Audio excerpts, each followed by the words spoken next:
Hi everyone, welcome to my YouTube channel and don't forget to share and hit the subscribe button in order to get the latest videos.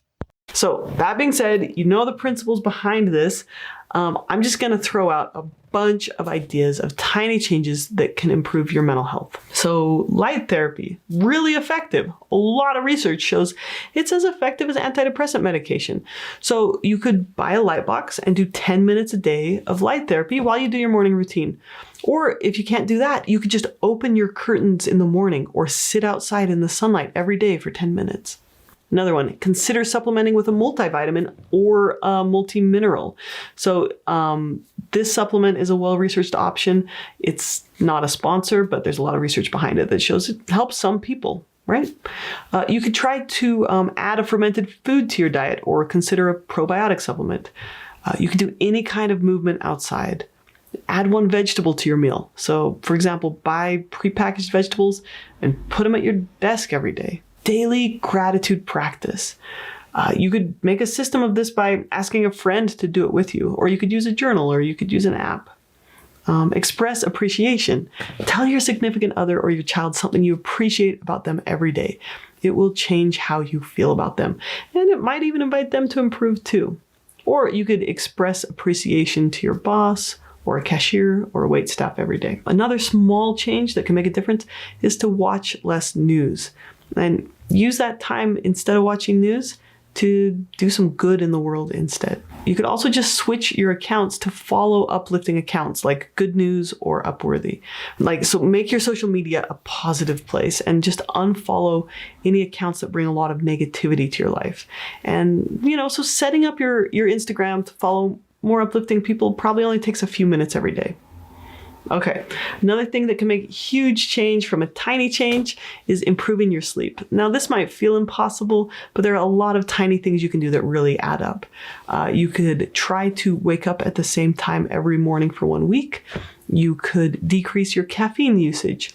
You could use your bed only for sleeping, or you could set an automatic do not disturb mode on your phone for nighttime. Little things like that can add up over time. Practicing mindfulness, really beneficial for mental health, but feels overwhelming sometimes. Just try practicing slowing down your breathing when you're in your car and noticing your breathing in your car.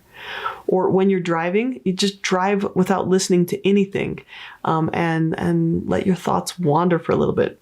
Or you could practice mindfulness in the bathroom, right? So instead of staring at your phone while you're on the toilet, just take a deep breath.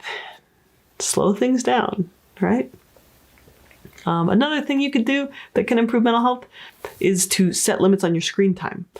Or you could, choose to keep a book next to your bed instead of your phone at night.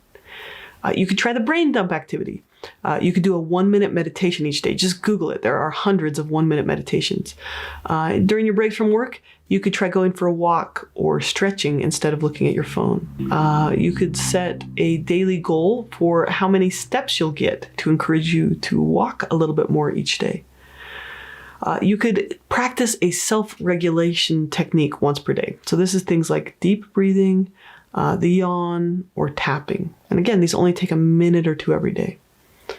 Okay, nature decreases cortisol. Nature decreases the stress response. So for those of us who live in big cities or can't get out in nature very often, you could do really tiny changes like getting a plant for your home. You could put nature photos on your computer or in your house or on your screensaver or on your TV in the background. Or you could just follow nature photographers on social media. Okay, connection and relationships are one of the biggest indicators of happiness and healthiness. So you could just try to deepen the relationships you already have. These small little actions really do add up over time. So you could send a text message, you could plan a lunch date, you could call someone up to ask how they're doing. You could make a reminder to call someone you care about. So those are a few ways that you could just improve your connections. Okay.